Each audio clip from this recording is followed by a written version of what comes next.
大家好，我是超子。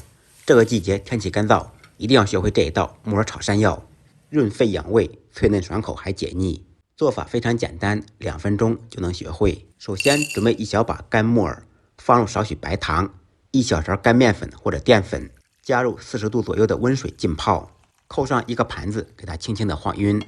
这样泡发的木耳又快又干净，10分钟就能泡软。利用泡木耳的时间，我们处理其他材料。麻山药去皮清洗干净，对麻山药过敏的同学可以戴上一个手套。洗净以后放到案板上，斜刀切成马蹄段，再竖过来切成稍微厚一点的薄片，厚度约为2-3毫米。这样改刀切出来就是菱形片。切好以后放入水中浸泡，倒入少许白醋，用白醋水浸泡，山药不会氧化变黑，而且吃起来口感更加爽脆。再准备1根可爱的胡萝卜，去皮，同样切成菱形片。尖椒洗净去籽，从中间片开，1分为2， 2分为4，斜刀切成菱形片，丝配丝，片配片，做饭的规矩不能变。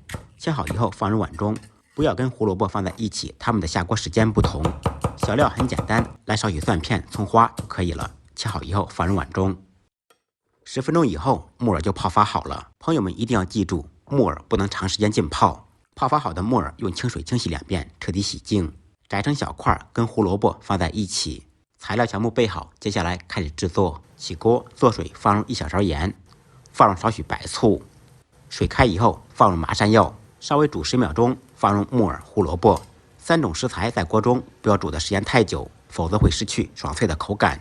再次将近开锅时，捞出控干水分，可以稍微用冷水冲一下，这样炒出来更清亮。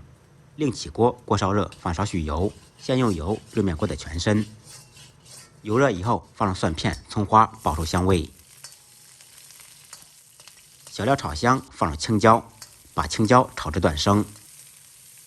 随后放入胡萝卜、木耳、山药，开大火简单翻炒扒拉2下。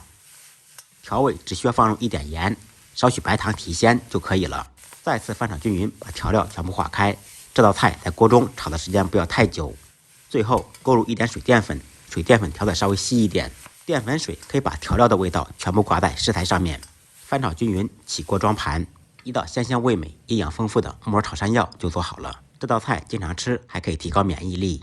喜欢本视频的关注、点赞、转发，感谢您的支持。再忙再累，记得按时吃饭。下期视频见，拜拜。